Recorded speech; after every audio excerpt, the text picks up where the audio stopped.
Hello everybody, welcome to my booktube channel. This is Marlicia's Meanderings and I am Marlicia, and I have a visitor today. It's my daughter Tahlia from Tahlia Nerds Out. I think she's cute.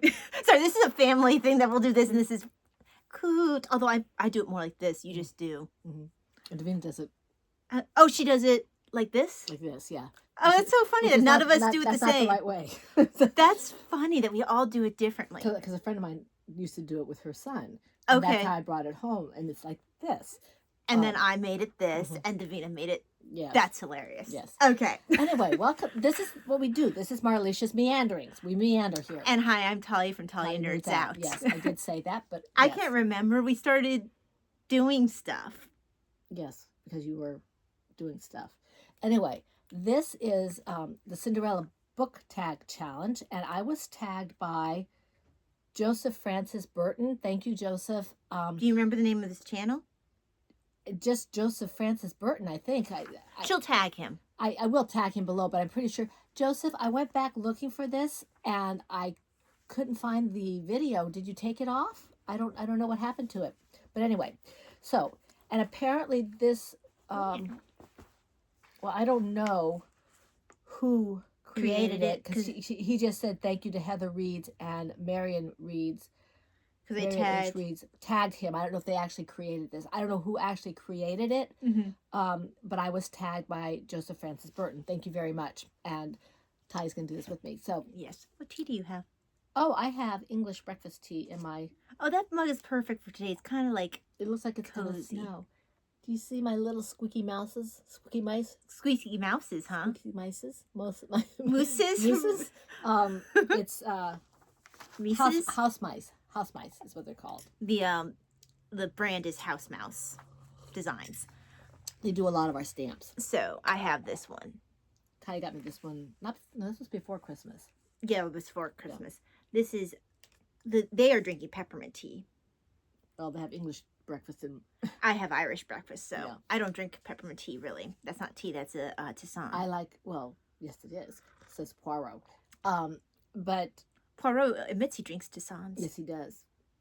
He doesn't really care for the English tea. No, he does not. He thinks it's watery or something. I think he probably thinks they add too much milk. Oh, that could be. And also I think it's not sweet enough for him. I think that's the big thing is it's not sweet enough for him. He must have his chocolate. Oh, also all of his nasty little syrups that that little girl was so nice to drink. This is not about that. We are doing the Cinderella Book Tag. Not the Poirot Book Tag. This is not Poirot. This is Marlicia's Meanderings, and we do meander here. Okay. Even when I'm by myself, I meander. So with my daughter here, it's worse. Anyway, so the first question for this, there are 5 prompts, and then you tag somebody, and I will do my tagging below, because I'll forget who I say if I say it. I don't have anything to write with. So the first prompt is, let me see here, the Pumpkin Coach. Is there a bookish event or bookish location that you've not been able to get to at all or as much as you'd like? To be quite honest with you, I'm kind of new to booktubing, and I am not aware of any of those things. I talked to my husband. He said there are some such things closer to DC.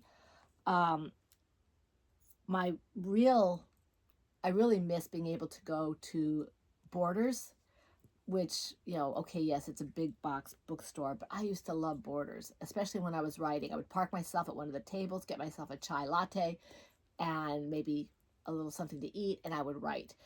I can't do that anymore because they closed them. So that makes me unhappy. You see, the funny thing is, for me, my brain immediately, when you said book event, I thought booktube. And then I was like, "Oh, you mean like real life?" Real life, yes. You have to get out of the computer. I'm homebound, so go touch some grass. You can touch some grass right outside your door. So, well, not my door, our door. But so if I was to say, if I wasn't homebound, probably JASNA, which is the Jane Austen Society of North America, and they have different branches all over. There is a Virginia branch. So I probably would want to go to the one in the JASNA events because I get all their stuff. unsubscribed. I had to double check to make sure I'm unsubscribed. But I unsubscribed, but they keep sending me stuff. I Sorry wouldn't for the mind. noise. I wouldn't mind doing something like that. But like I said, I don't really know. If you would ask me that about yarn and fiber and all that kind of stuff, I could tell you right off the bat because that's what we were doing for many years. And I could still tell you which one I would go to for that. But for books, I'm still trying to gather information. I love looking at old books. This shelf up here, you can't see because of all the, well, it's a little too high anyway, but there's all the animals on top of it, are a bunch of really old books. Like, I think we even have one that might be 1800s, maybe 1890 or something like that. But I know we have 1930s and things like that up there. I love. Well, 1930s is easy to get. No, but I'm talking about like you picked it up at a jumble sale. It's, and some of them I got when we were in Europe. So they have the nice plates with the tissue paper in between. I love picking up those kind of books. And the thing is, I'm afraid to read them because I'm afraid they're going to fall apart. Right. So, but anyway, that's kind of straying a little bit. But I would like to go, I think, to something that focuses on classic books, like something to do with Agatha Christie. Yeah, I don't know for. Sherlock Holmes. I'm sure there are. Actually, I'm positive there's events for both of those. I just only happen to know specifically about Jasna. I bet they have Tolkien, which I would love. Oh, I'm sure they do. I would love Tolkien or there's Lewis. probably cosplaying for Tolkien. I don't want cosplaying though. But I'm saying that probably ends up being a part of it. Cosplaying is dangerous for me. I get too involved. So no, I would stay with that. But yeah, okay, so that's that one. I think that we answered that question. Don't you think? Yes, I agree. Okay. The next one is number 2 is The Mice Turn to Horses. Name up to 3 books that are small fry in the book world but mean a lot to you. Or name an author who does not get the publicity they deserve and transform the reputation on BookTube. I might do both of these actually. It's an and, or it's an or. Or. Oh, I didn't realize that. Okay, 3 books that are small fry in the book world but mean a lot to me. I found a new author. His name is Patrick Carr. Okay. And he only has... You can actually argue this is a double barrel That's what you answer. said. Yeah. This is a double... It's a 2-part. It's thing 1 and thing 2. Well, my point is like you could say you're answering both questions with this one answer even. Oh, yeah, I could, but I'm not going to. Yeah. I love him. He was a little slow on his first book, but that was written under pressure. And he's going back, from what I understand, rewriting. And he has like 7 other books in that. They're 2 different series. And then he has one that's a little out of the comfort zone that's more of a religious book. He's a Christian author. And without being overtly... Without being like smack you in your face. He writes fantasy predominantly. I can't think of the name. If I thought about it, the books are right up there. I could have gotten them, but they're very. Do you need me to pause so you can grab them? No, because then this is mine. And you have to. No, it literally you have a pause button. All right, yeah, go ahead and pause it. I'll bring it down. Okay, so thank you, Tahlia. Now, the authors. Really quick question: when we do this, are you doing the first part and then I do my part, the first part? And okay, I think it'll be easier that way. I agree. Patrick Carr, and I'm not sure which of the series he wrote first. Let me see. I do think that this is the one I read first, and there's a prologue to this, and you can only get it on Kindle right now. It's very difficult to get any of these books right now. The Wounded Shadow that I'll show you in a minute, when I was looking for it, went as high as $75. And these are new books. They're not classic books, but I really enjoyed the story. He's just not putting them out for whatever reason. So this is the first set, Cast of Stones, The Hero's Lot, and A Draw of Kings. These are thicker books than I realized because I read them on Kindle. I didn't have any inclination to get them physical form until I started doing BookTube. I was worried about, them going away and all that kind of stuff. So that's the second series, and that has the prequel to it. And this one is called The Shattered Vigil. And, well, that's the first one here. I'm not sure which one of these is the first of these books because I haven't read them in a while. But they're all over 400 pages. And this one is a 3-book set. And I liked being able to read and not be worried that it was something I couldn't read because it was going to offend my sensibilities. Right. No swearing, nothing that you have to worry about. for people who are a little sensitive about the supernatural, maybe. Mm-hmm. But if I can handle it, most people can. Yeah, because things will bother her at night. Yeah, I'll have nightmares. So that he's one of the authors, and he does have something called something of the Magi, and he does a whole bunch of things for kids. So that's one of them. And so is that for the books, and then there's 3 on this one. There's 3 books. Oh, okay, because I guess those are multiple books, so I assumed that. Well, you can do it if you want to. I mean, okay, I wasn't sure. I was just gonna I can do the other 2 or whatever after you're done with your first one. Okay, because yeah, I wasn't sure because that was a series. No, series, just 1 book, 1 author.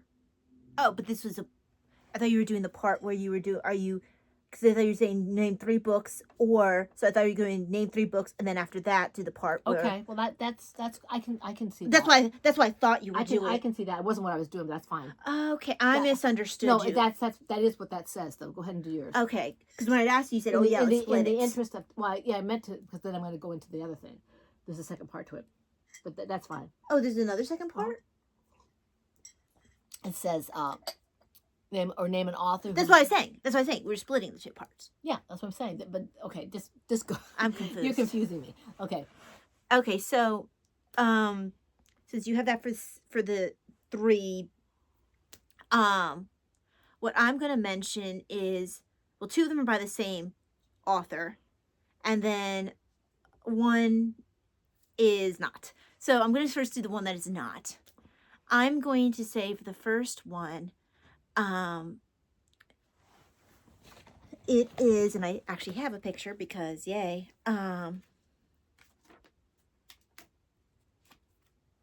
It is Once on a Time, an English fairy tale by A.A. Milne. Okay, you stole one of mine, but go ahead. Well, you didn't, that wasn't for one of the books. I mentioned I'm giving you a hard time. Yeah. He's going to be ending up in that. Yeah. But, this I don't think it's really heard about. It's a public domain book, and I thoroughly enjoyed this book. And it's one of those random finds that you simply don't see. You don't expect. Yeah, and you don't expect. Yeah, and no one talks about it. Mm-hmm. Now the other ones, I feel like they could be more well known, but maybe I just don't hear anyone talking about it. Are these the ACG? Mm-hmm. The woman? No. That's coming up in the second part. Okay. The first one I'm going to mention, because I really only hear about him being mentioned for his work that's not his own. And I'm talking about Timothy Zahn. Oh, right. Mm-hmm. Angel Mass is the first one I'm going to mention. That was the first one of his original books that I read, even though I think I also read around the same time period, the Cobra books, and I need to revisit those because I didn't enjoy them quite as much at that time. We need to do a Timothy Zahn because I don't hear anyone talking about him outside of Star Wars. Yes, he's. I haven't read Angel Bass. I couldn't get through it when she first gave it to me, but I've read a whole bunch of his stuff. Absolutely love his writing. Well, I think now that you've finished Knight, Queen, Pawn, Knight, Queen, I think now that you finished that, because you said the hard thing for you was dealing with a character that you didn't necessarily like at the beginning. And I think you weren't ready for Chandris from Angel Mass at that point. Did he do the one with the Dragonback as well? Love Dragonback. So, I'm going to mention Angel Mass, which is the first non-Star Wars work I read of him. Star Wars fan will know him for his Thrawn trilogy. And anything related to Thrawn. He created Mara Jade. He created a bunch of things. Talon Card. Thrawn. Yep. Grand Admiral Thrawn. Palian. He was... Yes, he did. He was integral... Oh, Jason and Jaina. Oh, that's right. He did Jason. He created Anakin Jason too? Anakin wasn't born yet. Okay. Yeah, no, he was such an important part in creating the real Star Wars. Yes, not the Star Wars extended universe that was Star Wars for so many years. But I don't hear him being talked about for his own work, which is a shame because he's good. He's excellent. The other book I'm going to mention is the first book in the Quadrail series. Oh, the whole series is excellent. But you pick up that series if you like science fiction or sci-fi fantasy. I think it's mostly science fiction, but I couldn't put it down. I stayed up way past my bedtime. You can make an argument that it would maybe count for the railway marsh because it happens on a quadrilateral. Think of like a subway, an intergalactic subway station, or metro or something. Yeah. And they make we've jokingly called it, not even so jokingly, noir, space noir, because it has that kind of feel to it. They even make a reference to The Lady Vanishes, which is a Hitchcock movie. I actually had the book that movie was based on. I haven't read it yet. We might have to do a Timothy Zahn. Yeah, I don't hear anyone talking about him outside of Star Wars. Well, he'll give me an excuse to read Timothy Zahn. And I mean, I made a special effort. I think it was in either high school or early college when I discovered his other work. And then I introduced you to his other work because I never heard anyone talk about it. I loved his work on Star Wars.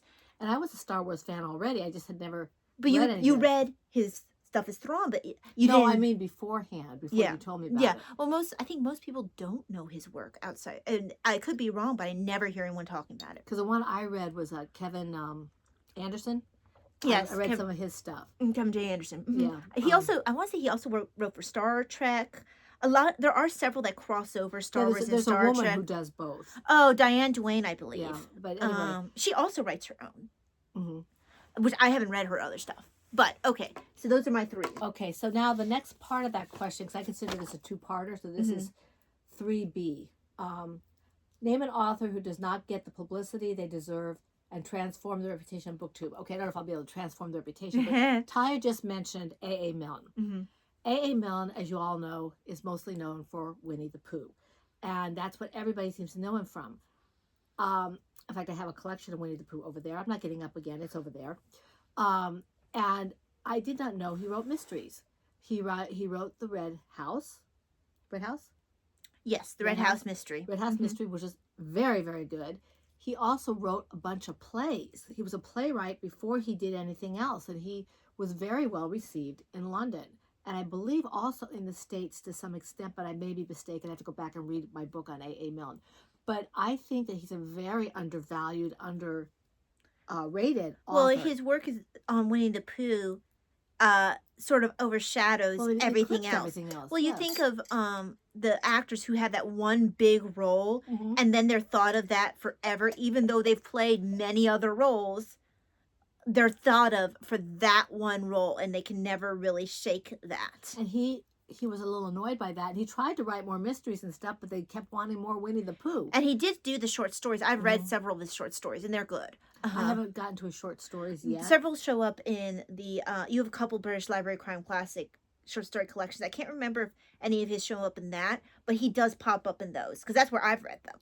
But I think he's very, very underrated. He is not for children only. I get a kick out of reading his Pooh stories even. And I loved his Red House book. I'm looking forward to reading other things by him. I want to look into his plays. He's a poet. Just very, very good. I think he was a contemporary of like Dickens and... No, he wasn't. He was a contemporary of he was a member of the Detection Club. Dickens is Victorian age. No, you're right. I'm confusing someone else. Okay. Someone else. Not Dickens. He was contemporary with somebody else, and he mentioned it. I forget who it was. So he would be Agatha Christie. He would be, anyone in the Detection Club. Dorothy Sayers. He was a founding member of the Detection Club. Yes, he was. That's another thing. I wish I could remember who I was thinking of. Because it was him, Christie, Sayers, Knox. Father Knox. The whole group. Cadra. Yeah, and there's more people I'm not naming because I just haven't. I either haven't read their work yet, or they're not as foremost in my mind. So yeah, I misspoke, but because I don't know why Dickens popped into my head. Yeah, maybe he talked about Dickens because he liked Dickens. He might have done. I think he was somewhat influenced a little bit by his writing. Has nothing like even his non. I don't know why he mentioned. I'm pretty sure I have to go back and read because I read so many books about different people that I may have gotten them confused because I read the Inklings and then I read A.A. Milne. Oh, I can see where one of the Inklings might have had that show up in their writing a bit. But so it might have been that was a mistake. But A.A. Milne is my big one for that. I think Madeleine L'Engle has fallen out of. Oh, do you think so? I don't think I never hear people mention. I'm not talking about her new stuff. I'm talking about Madeline L'Engle's early, well, not The earlier stuff. The Wrinkle in Time, Wind and in that the whole I series. guess because they had a movie come out recently. I haven't really Yeah, thought about. and I mean, it. but the movie's not. Yeah, no, I know it's Don't not. don't get me started on the movie. But anyway, so that's your author you want to bring a. those two. Yeah. So I already mentioned Timothy Zahn. Not that he needs mentioning for his Star Wars stuff. Everyone recognizes him for that. But the one that I've been trying to bring more attention to has been Anna Catherine Green. And most of why I've been trying to bring attention to her is you never hear talked about. She predated Sherlock Holmes. She wrote her detective fiction it was either 5 or 6 years before Holmes debuted, and she's considered to be the mother of the detection novel. Is she a contemporary of Poe? Yes, because it's like she kind of because Poe is also a contemporary of Holmes. He was the father Dickens. Of fiction, yeah, we get both of them. Mm-hmm. We get both Poe and Anna Catherine Green. Mm-hmm. So Mama and Papa. Yes. But for her to be so influential and so little talked about, like I only heard about her because of Agatha Christie. Christie mentioned the Leavenworth case, had Poirot mentioned how much he loved that book, and I was looking for I was trying to read for one of the Christie's missing challenges, books that were mentioned in a Christie book, and Leavenworth case was one of those. And I picked up several books based off of that. I picked up Arsène Lupin, Gentleman Thief or Gentleman Burglar, depending on the translation, because it's French. Would be Arsène or Arsène? It would be Arsène, right? How's it spelled? Oh, I think it. Oh, I have it here. Is that the name of the author? No, that's the character name. Okay. And my French is so rusty. Because... Well, I mean, it's not written in French because it's translated. Oh, it's got that little accent. Arsène. Am I pronouncing it right? Arsène Lupin. I'm not sure how you say the first name. I think the last name is Lupin. Oh, okay. I think it's Lupin. And there's it not as stylized in there. Yeah. Arsène Lupin. So I've seen that it translates gentleman burglar or gentleman thief, depending on who's doing it. And there's actually a it's kind of a he writes a Sherlock Holmes type character with Arsène Lupin, but he changes the name because Conan Doyle's people contacted his people and like, no, you're changing that. I guess they tried to sue him. So, or threatened to sue him. Is that Polar Solus or whatever his name is? No, that's someone else. Okay. Solar Ponds. Who I haven't read, so I'm not going to mention, is someone who needs to be better known. Yeah. But well, the you mentioned Anna Catherine Green and the Leavenworth case. I am currently reading that. And it's very, very good. And that is her first book. The story behind it is that her dad was a judge, and he was either a lawyer or the judge. I want to say he was a judge. But he would talk about cases and stuff while they were driving places. And she just sort of absorbed that like a sponge. And in kind of secret, she wrote up her whole story and then, quaking, hands it over to him. He goes through, he adds his commentary, and when she, takes that in and, then hands it back, he says that, okay, your last step is you had to have a judge look at it. Handed it over to the judge. He had her change like one word and said, it's fine. It's perfect. She published it. They ended up using it for a law program as an example of, what's the word? When it's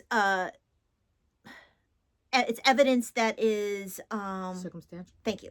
As an example of circumstantial evidence.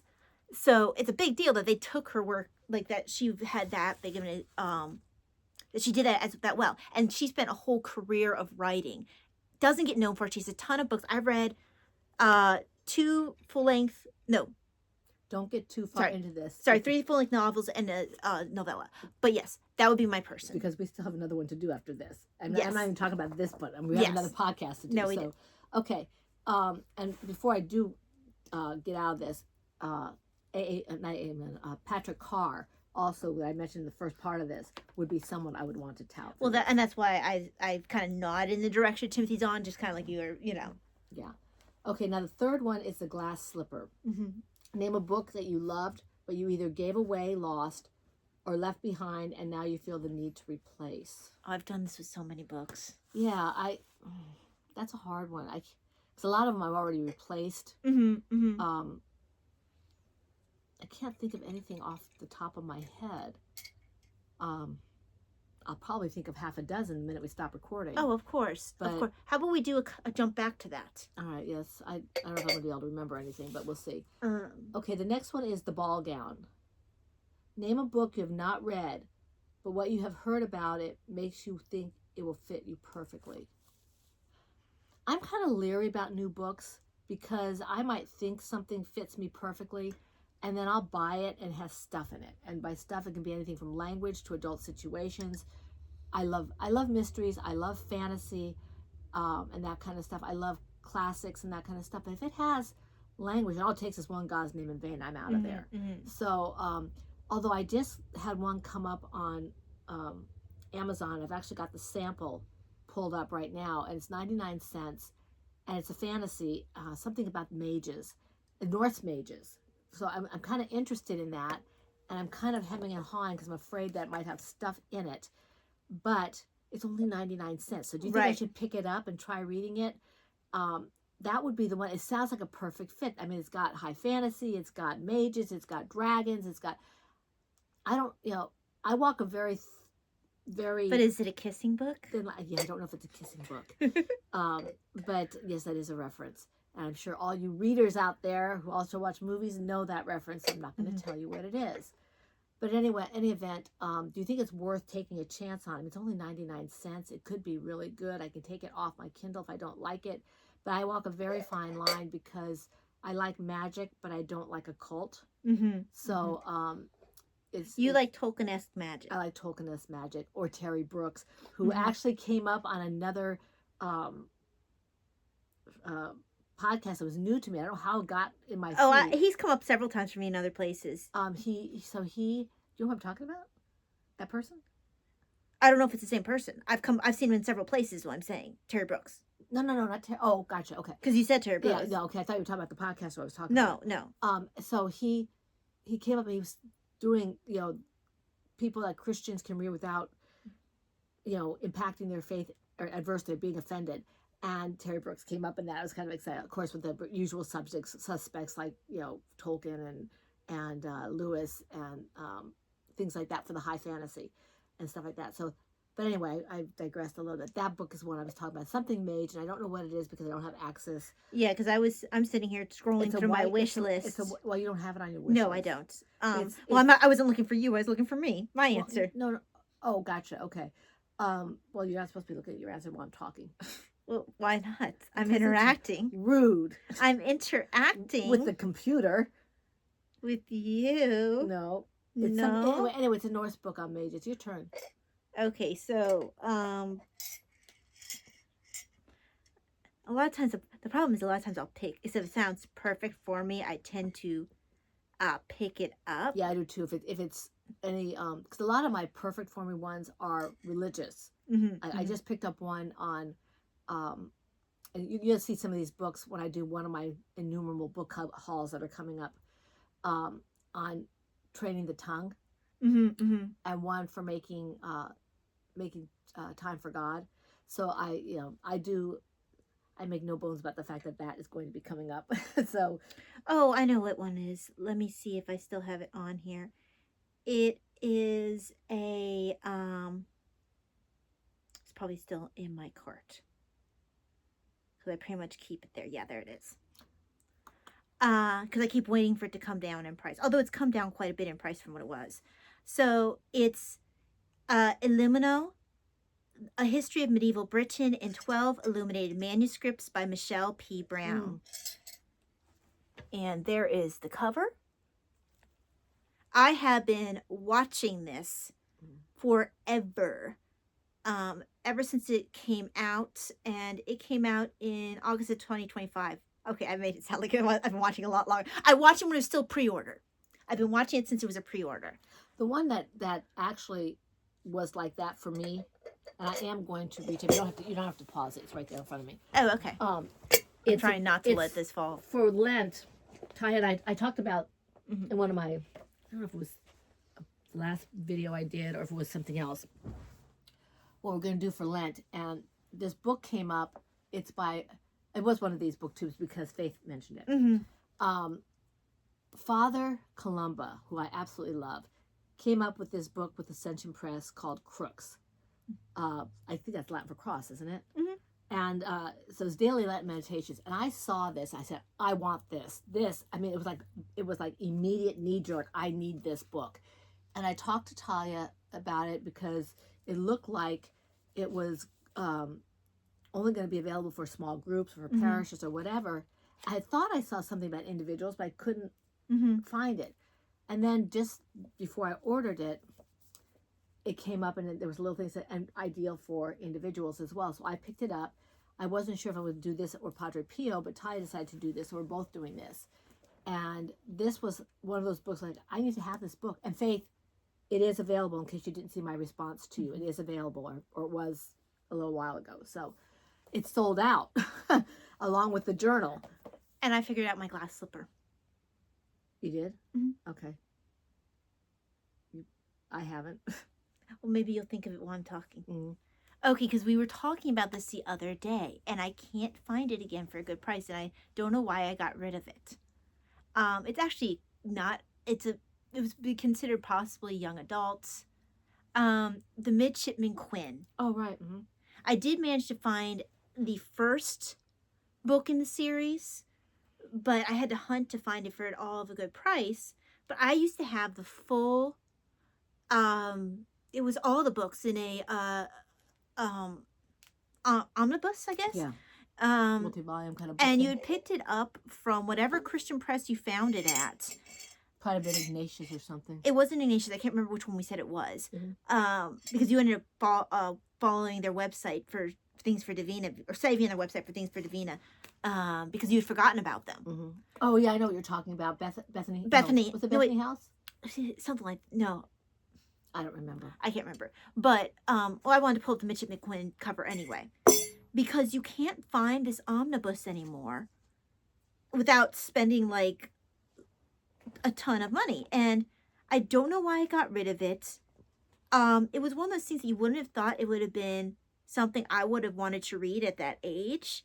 And I really enjoyed it. I have no idea why you picked it up for me, because it looks more like it belongs to, like, a boy's, thing. So it was put out by, and I'm bringing it up now, the picture of it. Oh, that's not the picture of it. Here's the picture of it. Let's see if it'll let it get bigger. Because, yeah, there's on Goodreads. And so it'll tell me who put it out too. Bethlehem Books. Bethlehem, that's right. Yeah, that's right. And Bethany puts out Patrick Carr stuff, or did.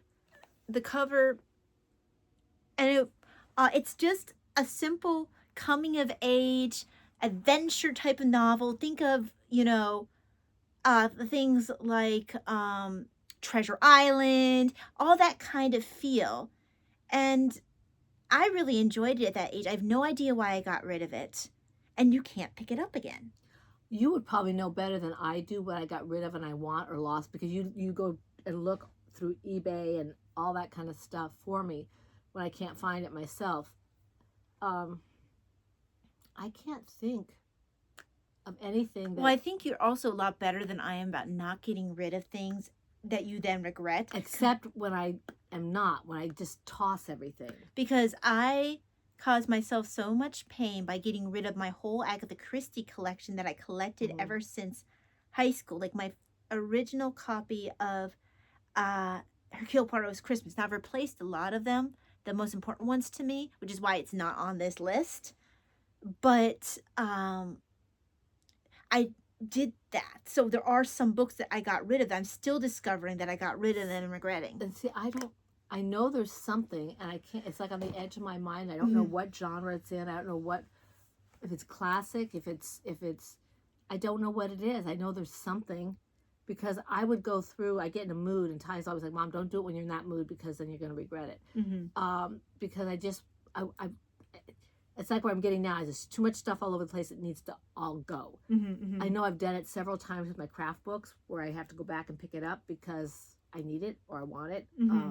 Or you know want it. I want it, but I can't think of anything off the top of my head. I mean, I got rid of Faustina's diary, but I gave it to Tahlia, and I have it again. So I can't think of anything off the top of my head. I think right now I'm okay. If I figure it out, I'll try to put it in the description box, but I don't think I do. But anyway, I think that's our last one, isn't 5. it? 5? Yeah, 5 still. Okay, let's see here. I thought 5 was tagging. Let me see. No, it's 6. Okay, the fairy godmother.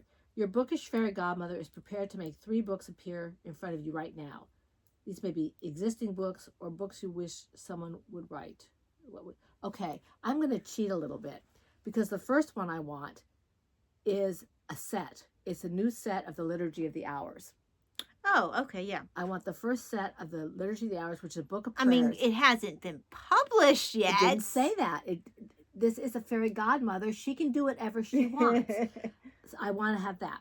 I guess she does say, or it does say, or you wish someone would write. So, so I want that. What else? I don't know. I mean, a single book is hard because I tend to pick up what I want. But right now, right this instant, I'm going to pull up my Amazon wish list because that's one of my expensive books that I can't just pick up. I'm trying to think of the expensive ones that I have. I know I have one that's fairly expensive. That's a religion-based book, but I can't think of what it is. I don't know if the Saints book. I picked up Aesop's Fables because I got it for my birthday just recently. My parents sent me some money, so I picked up that book. But I can't think of anything because I don't have it with me. And my phone is right there, so I can't really look it up. But definitely the Liturgy of the Hours. I'd like to have maybe a new missal when that comes out. But for reading books, I don't really know. It's hard to tell because there are so many, and I've also picked up so many books. I've kind of got a glut right now that I can't think of buying. It's kind of like when you eat a whole lot and then somebody gives you more. Right. I can't really think about it. So I'll have to do with 2 for right now. If it pops up, I'll figure out what the third is. So I have here, let's see. Just need to scroll up a little bit higher. So the first one I would say would be, I think it's this one.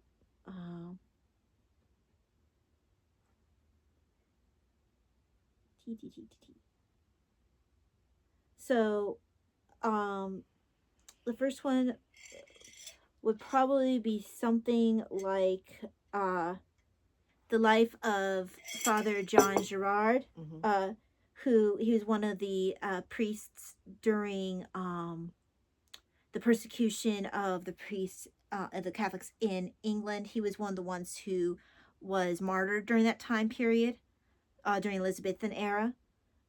He got caught up in the aftermath of the gunpowder plot. He wasn't involved with it, but he got caught up in the aftermath, the harsh persecutions that followed that. So that biography on him. Then I would also mention in here, well, I guess Illumino, the one book that I had mentioned from my You can access my wish list from there, can't you? Oh, I have no idea. But when you look at lists to buy things for people, you're supposed to be able to. I never look at lists for things to buy things for people. I go off of my. You're such a pain in the neck. Because I know Dad goes off your list.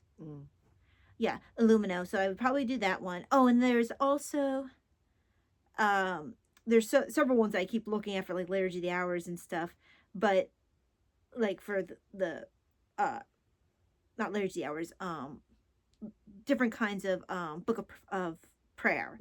that they had for the art and stuff like that. But I think the other one I mentioned to go a little bit outside of that would be the it's Scottish folklore. Oh yeah. And it's another book that's expensive.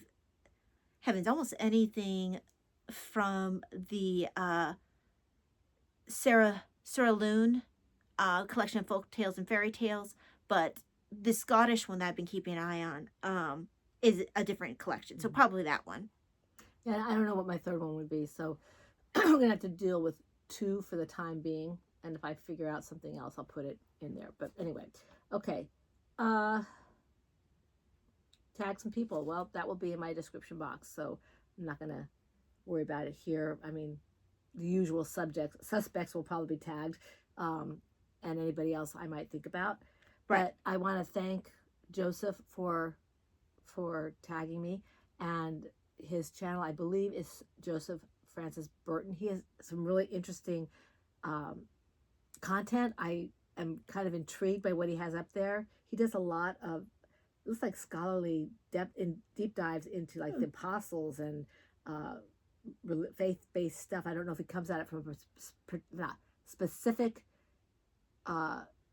religion view, faith view, or if he's just kind of a overall type of thing. But it looks very interesting, and I'm kind of looking forward to seeing more of his content. He's got a nice sense of humor, and I think he's enjoyable. So please check him out. He's got about 1,000 subscribers, so he's pretty big. He tagged me along with 4 other people, one for each of these. He tagged one for each prompt. I guess it'd be 5 people then. Oh yeah, because 4 people. Yeah. So he tagged. No, you're right. He tagged 5 people. Yeah. And he not that you only do the one prompt, but that's he what he used chose that as his determinant for how many people he was tagging. And he was very good about saying, these are all people who don't have very many viewers. Give them a look, give them a listen. So I appreciate that myself. Thank you, Joseph. So check him out. And I just wanted to bring, this is one that most people might be interested in here. So let me show this to you, because you probably won't want to get it because it's too expensive. But here, Commonplace Books and Reading in George and England. Oh, that'd be fun. David Allen, over $30. Yeah, some of the ones I want are like over $60, $70. So it's just like, yeah. Oh yeah, Mom, you know how many $100 books I have on my wish list that I keep like hoping will come down. They'll never come down. Somebody would be really nice and give me like a 50% coupon for it, because I'm special that way. Okay, thank you for, this is long. Thank you for spending time meandering with us here in my place of meandering. And we hope you Which we enjoyed call this. a channel. It's a channel. It's a booktube channel. But I was going to call it my meandering cave, but that's not what it is. No. So anyway, thank you for joining us. And It's a meandering cave. I mean, it feels it's like a cave that meanders. Okay, so is it like one that disappears and isn't in the same place anymore? It's a snail. Or is it like the path in it meanders? Or is it like it's time for us is it to moving go. location? This is exactly like what a moving, it's called. like a moving castle? This is or like shush. Is it just is it a portal to another world? Stop. This is why it's called meandering. So thank you for sticking with us. Where does the cave go? I hope you will join me again or join us again and not be scared off. We wish you a very, very wonderful, blessed day. Thank you again. God bless, and I'll see you next time we record. God bless. Meanders through time.